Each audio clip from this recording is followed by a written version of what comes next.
Ang teksto na sa ating pag-aaral today ay isa sa mahalaga at familiar na kwento sa buong Biblia.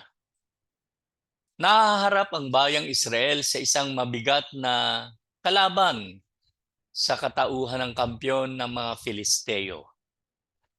Ang magkabilang hukbo ay napaghihiwalay ng Libis o ng Valley ng Ila. Sa nakalipas na 40 araw, wala nang ginawa itong kampyon ng mga Filisteo na si Goliath, kundi kutyain ang mga Israelita na magpadala sila ng kanilang kampyon upang harapin siya sa isang duelo. Winner take all ang mungkahi. Ibig sabihin, ang matalo ay susuko ang buong hukbo at paglilingkuran ang nanalo. Ang buong senaryo ay nagbago nang pag-utusan si David ng kanyang ama upang magdala ng pagkain sa kanyang mga kapatid na naroroon sa kampo ng mga Israelita bilang bahagi ng kasundaluhan. Ang kwentong ito ay sumasalamin sa sangkatauhan dahil ito ay kwento ng katapangan at tagumpay. Ito ay nagpapakita na ang kaaway o anumang balakid ay maaaring talunin o mapagwagian sa pamamagitan ng probisyon at kapangyarihan ng Diyos. Tulad din kay Gideon last week, si David was also an unlikely candidate to face Goliath. Gayunpaman, ang Diyos sa katauhan ni David ay napangyari ang isang dakilang tagumpay para sa bayan ng Israel. Tulad din ng ating napag-aralan o pag-aaral last Sunday, wala tayong laban sa ating mga kaaway. Pero hindi naman tayo inaasahan na harapin sila ng nag-iisa lamang. Siniguro ni Jesus sa kanyang kapangyarihan ang tagumpay ng bawat isang tunay na mananampalataya. Ating mapagwawagian ang mga balakid na humaharang sa ating lakbayin sa buhay pananampalataya. Tulad ni David, we too can overcome impossible odds and enjoy victory through Christ our Lord. Maglaan tayo mga kapatid ng ilang sandali upang bisitahin ang matinding mga sandali na naitala sa kwentong ito sa buhay ni David habang isinasaalang-alang natin ang paksang si David ang giant slayer. Sa ating nakaugalian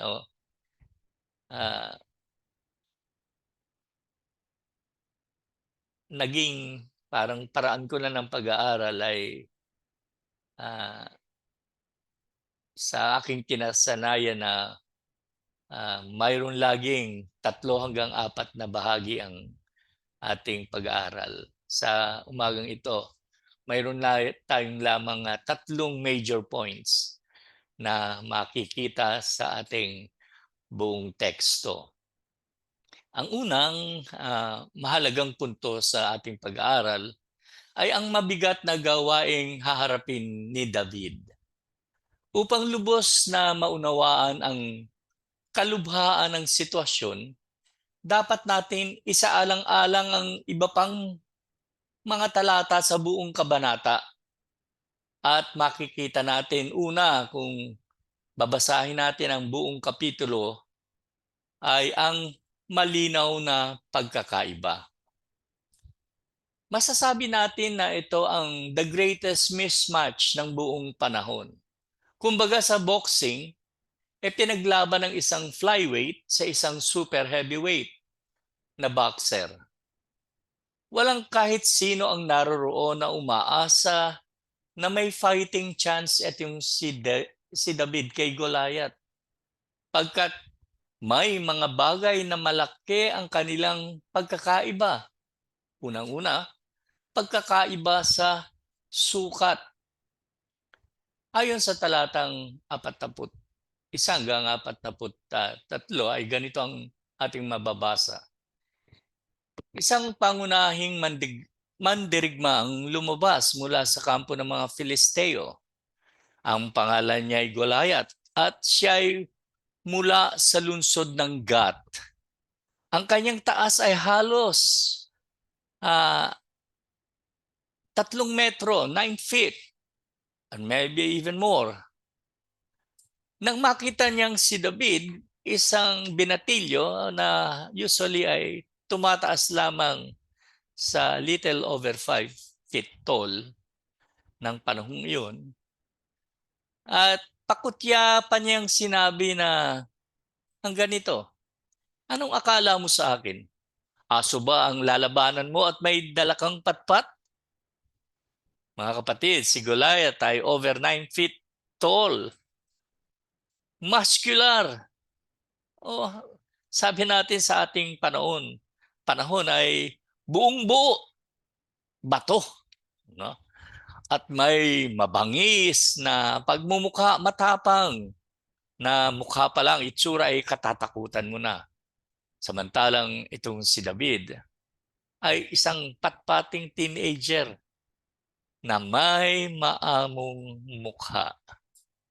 Ang ikalawang pagkakaiba ng dalawang mandirigmang ito ay karanasan. Sinabi ni Saul, "Hindi mo kaya ang Filisteyong iyan. Batang-bata ka pa, samantalang siya ay mahusay na mandirigma mula pa sa kanyang kabataan."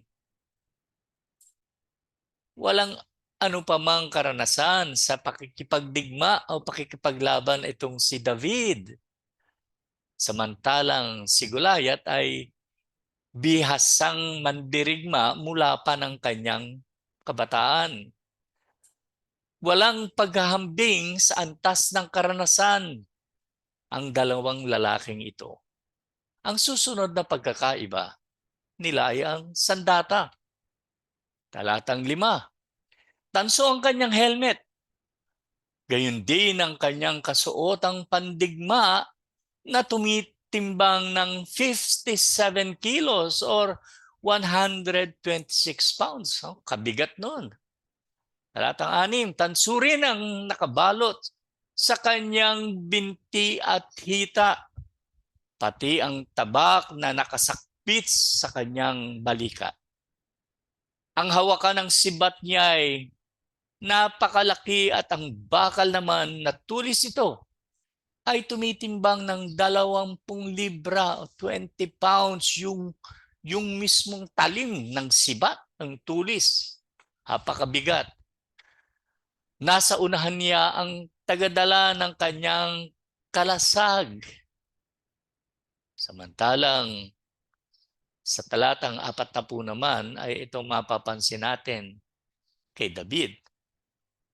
Pagkatapos dinumpot niya ang kanyang tungkod, namulot siya ng 5 makikinis na bato sa sapa. Inilagay sa kanyang supot na pampastol at lumakad upang harapin si Goliath. Ang baluti ni Goliath, mga kapatid, ay tumitimbang ng 125 pounds. Isang adult na tao na yan. Yun lang yung baluti, no? Armor. At ang dulo ng kanyang sibat ay may timbang na 20 libra. Pag tinamaan ang katawan mo, siguradong wasak ang katawang nang tatamaan ng kanyang sibat. Ang higanting lalaking ito ay armed to the teeth, sabi nga natin. Samantalang si David naman ay dumating na dala-dala lamang ang tungkod pampastol. Kanyang maliit na bag na nilagyan ng 5 makikinis na batong kanyang pinulot sa sapa. Mula sa pananaw ng tao, hindi ito magiging isang patas na labanan. Mukhang walang kapag-apag-asang itong si David na talunin ang isang handa at mabigat na kalaban. Gayunpaman, matutuklasan natin na si David ay mayroong isang tiyak na kalamangan o lamang. Nasa kanyang panig ang Panginoon. Sa verses 28 at ganun din sa 33, mababasa natin ang mga pagdududa. Narinig ni Eliab ang panganay na kapatid ni David ang pakikipag-usap niya sa mga kawal. Nagalit ito kay David at sinabi, "Anong ginagawa mo rito?" Kumbaga parang sinasabi niya, "Hoy, this is not your place. Hindi ka kailangan dito." At question siya, "At kanino mo iniwan ang iilang tupa na pinapaalagaan sa iyo?" Kumbaga parang sinasabi, "Bumalik ka nga dun sa dapat mong ginagawa, no? Mag-alaga ng tupa." Alam ko kung anong nasa isip mo. Gusto mo lang manood ng labanan, no? Gusto mo lang umusi. Sabi nga, para may marong kang maging marites sa ating ama pag-uwi. Talatang 33. Sinabi ni Saul, "Hindi mo kaya ang Filisteyong iyon. Batang-bata ka pa." Samantalang siya ay isang mahusay na mandirigma mula pa sa kanyang kabataan. Sa mga nakalipas na 40 araw, walang tigil si Goliath sa patuloy na paghamon na magpadala ang mga Israelita ng kanilang kampyon upang labanan siya, at 40 araw na nanginginig sa takot ang mga hukbo ng Israel. Parang mga aso na tiklop ang buntot. At nangyari nga na dumating ang isang batang pastol na may sapat na tapang upang labanan ng higante. Ngunit walang naniniwala sa kanyang kakayahan. Inakala ng lahat na mamamatay itong si David sa kamay ng kaaway. Mga kapatid, ang kasamaan ng sanlibutan at iba pang mga kaaway na ating patuloy na hinaharap ay patuloy na tinutukso tayo na tayo mga mananampalataya ay walang laban sa kapangyarihan nila, at sigurado tayong magiging talunan sa tuwing ating silang lalabanan.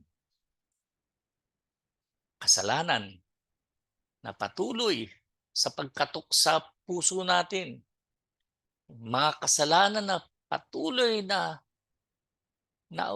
paulit-ulit nating nagagawa.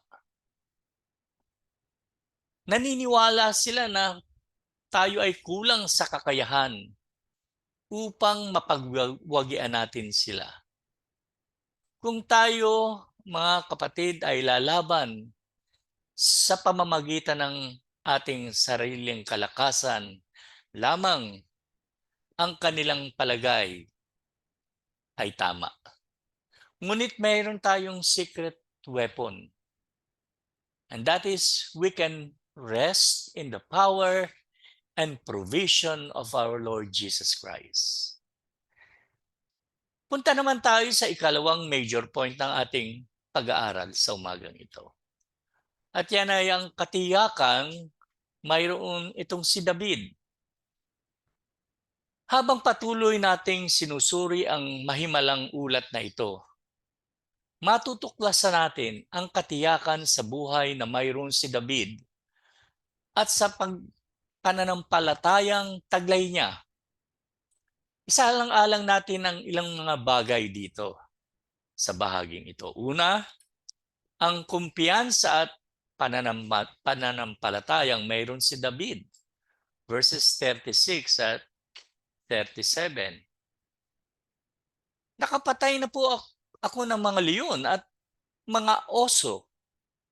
Isasama ko po sa mga ito ang Filisteng iyon sapagkat ang nilalait niya ay ang hukbo ng Diyos na buhay. Dinugtong pa ni David, iniligtas ako ni Yahweh mula sa mga mababangis na leon at mga oso. Ililigtas din niya ako sa kamay ng Filisteyong iyon. Batay sa mga nakaraang karanasan, ipinahayag ni David ang kanyang pagtitiwala sa Panginoon. Hindi naniniwala si Saul na kaya ni David na talunin si Goliath. Ngunit tiniyak ni David na ang Diyos ang siyang maglalaan ng tagumpay. Sa mga pagkakataong ito, makikita natin na ang kanyang pagtitiwala ay wala sa kanyang sariling kakayahan, kundi nasa sa Panginoon. Minsan pa tayo ay pinaalalahanan ng salita ng Diyos na ang takot ay pumipigil at humahadlang sa atin sa pagtupad ng plano ng Diyos sa ating mga buhay. Ngunit maaari tayong magpahinga ng may pagtitiwala sa kapangyarihan at probisyon ni Kristo.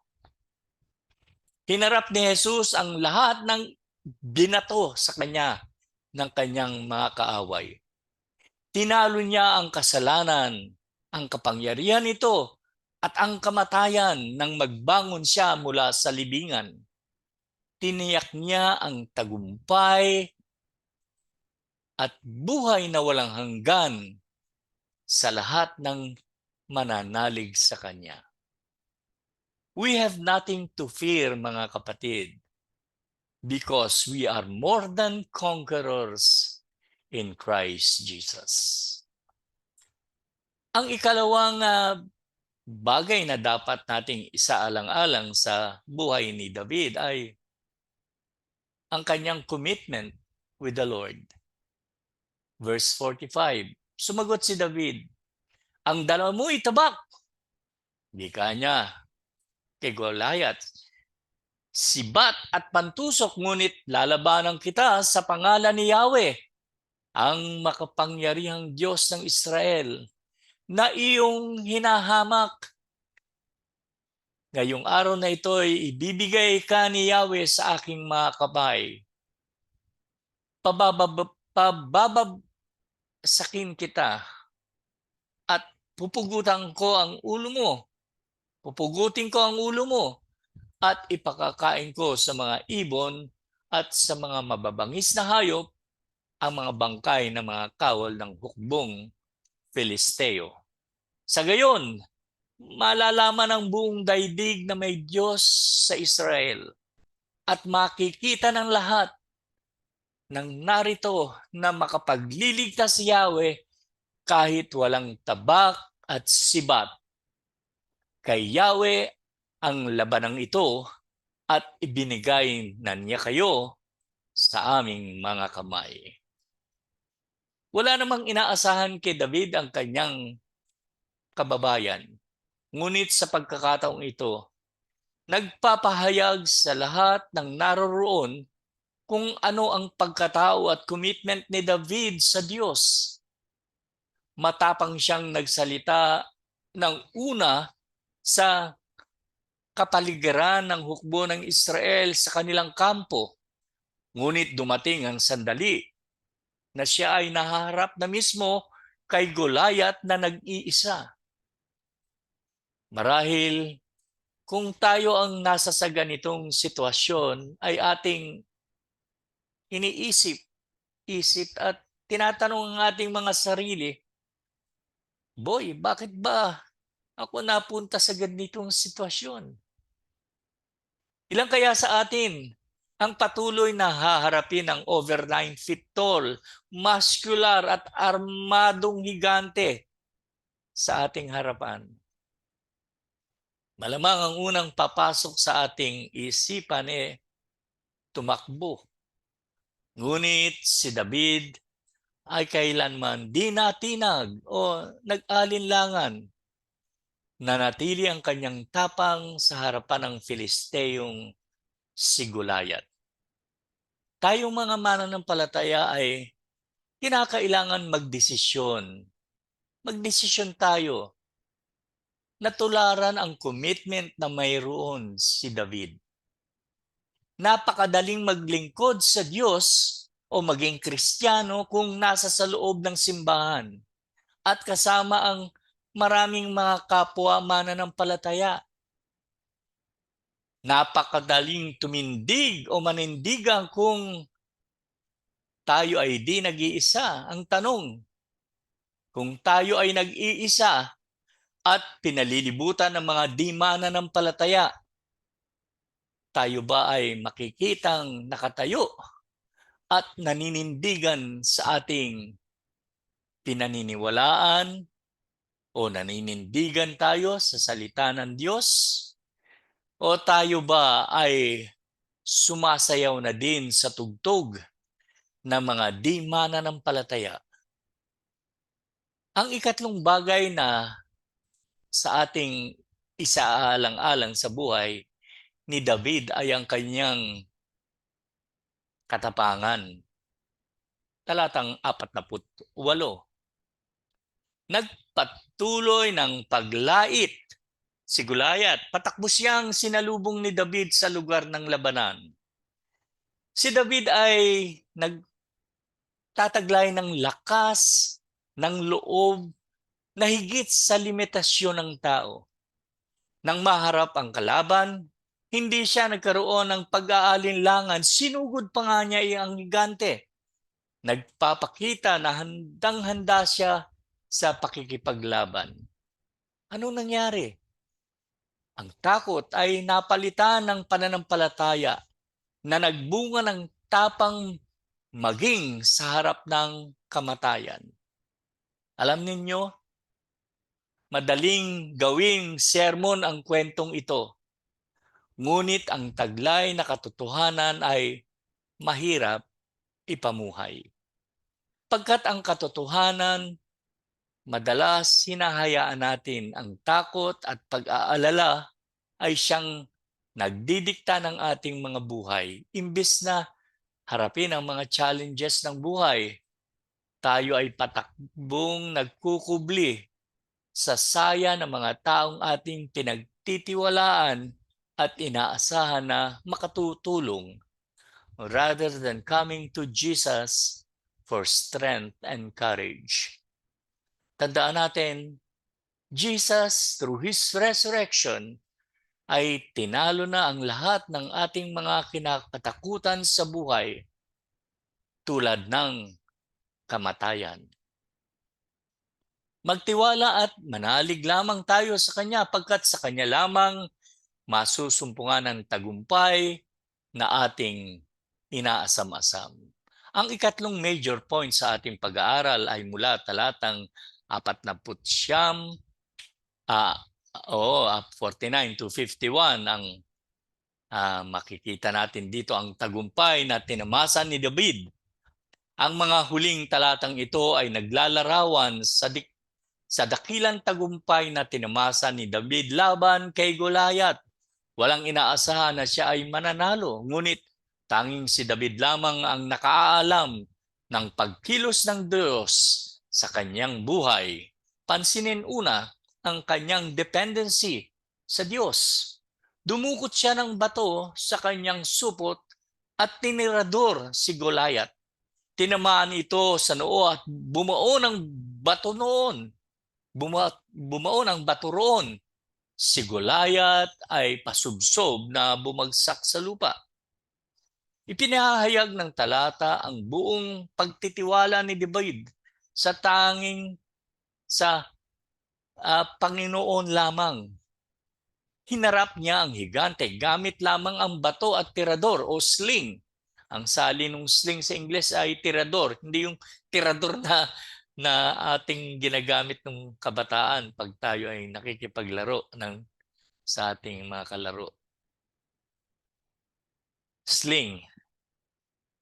At buong tiwala na ang Diyos ang magbibigay ng tagumpay. Pinakita ng Diyos ang kanyang katapatan, nang ang bato ay tumama sa noo ni Goliath na siyang ikinamatay nito. Bullseye, ika nga. No, isang binatilyo ay nagkaroon ng hindi pangkaraniwan na ang kanyang kalakasan na itiniredor ang bato. Ngunit makikita natin doon na ang kapangyarihan ng Diyos ang bumulusok, naghagis sa bato at tumama sa noo at bumaon sa noo ng higanting si Goliath. Mayroon ba kayong hinaharap na malaking oposisyon sa mga sandaling ito ng inyong buhay? Kung gayon, tandaan ninyo na kayo ay hindi nag-iisa. Ang ating mga higanting hinaharap ay kamukha ni Goliath sa ating kwento. Oo, maaring nagdudulot ito ng takot sa ating mga puso. Ngunit tulad ni David, wala tayong dapat na ikatakot. Ang ating Panginoong Hesus ay tapat na tutugunan niya ang bawat pangangailangan natin sa anumang sitwasyon na ating haharapin. Sa talatang 50 ay makikita natin ang mahimalang tagumpay ni David. Natalo nga ni David si Goliath sa pamamagitan ng tirador at bato. Napatay niya ito kahit wala siyang tabak. Ito ay nagpapatunay na si David ay hindi nagtagumpay sa kanyang sarili. Ngunit ang Diyos ang nagkaloob ng tagumpay para sa kanya. Iniligtas siya mula sa kamay ng kaaway. Sa sandali ng kanyang malaking pangangailangan, naglaan ng Diyos ng pagliligtas. Ang tagumpay ay hindi kagulat-gulat kay David. Ito ang kanyang inaasahan una pa man. Naaalala ba ninyo mga kapatid, bago pa man ang labanan, sinabi ni David, "The battle is the Lord's, and He will give you into my hands." Mga kapatid, hindi dapat nating harapin mag-isa ang mga humarap sa ating mga pakikibaka na mag-isa. Tandaan natin, kasama natin si Jesus at ipagkakalob sa atin ang lahat ng ating kakailanganin upang makapamuhay tayo na matagumpay sa bawat obstacle na ating haharapin. Kinakailangan lamang tayo ay maging masunurin sa kanyang mga tagubilin na atin namang masusumpungan sa banal na kasulatan. Sa talatang 51 ay mababasa natin ang tropeo ng tagumpay. Tatakbong lumapit si David, tumayo sa likod ni Goliath. Hinugot ang tabak ni Goliath mula sa suksukan nito at pinugutan ng ulo. Nang makita ng mga Filisteo na napatay na ang kanilang pangunahing mandirigma, sila'y nagtakbuhan. Sa magkabilang panig ng libis o ng valley, dalawang hukbo ang nakatayong hindi makapaniwala sa kanilang nasaksihan. Ang higante ay tinalo ng isang batang pastol at ang pugot na ulo nito ang pruweba. Ang kaganapan o kasaysayan na ito ay magiging pangmatagalang patotoo ng katapatan at kapangyarihan ng Panginoon na kanyang ipinagkakaloob sa sinumang magtitiwala sa kanya ng buong puso. Ilang libong taon na ang nakalilipas nang durugin ni Jesus ang kanyang mga kaaway ng kanyang ganapin ang dakilang plano ng Diyos Ama sa pagliligtas ng bawat sasampalataya sa kanyang kordero. Walang iba kundi ang ating Panginoong Hesus. Nang siya ay magbangon na matagumpay doon sa libingan. Ano ang dapat nating pang-ikatakot? Kung tayo ay kay Kristo, tayo ay iniligtas na ng ating kampiyon. Sa pagwawakas, ang kwento ni David at Goliath ay nagpapakita ng kahalagahan ng pagtitiwala lamang sa Diyos na siyang nagkakaloob ng katapangan sa atin at pagkilala sa kapangyarihan ng Diyos sa pamamagitan ng pag-aaral at pagsasapuso ng mga prinsipyong ating natututuhan. Maaari nating ipamuhay ang mga ito sa ating pang-araw-araw na buhay na mayroong pagtatagumpay laban sa lahat ng obstacle na patuloy na haharang sa atin upang tayo ay panghinaan ng loob na magpatuloy na lumakad sa liwanag ng salita ng Diyos para sa ikabubuti ng ating mga sambahayan at ng ating lipunan. Patuloy tayong magtiwala na tayo ay ililigtas ng Diyos at magiging mapagtagumpay sa lahat ng bagay. Ang Diyos ang patuloy na magpapala ng kanyang mga katotohanan sa ating mga puso.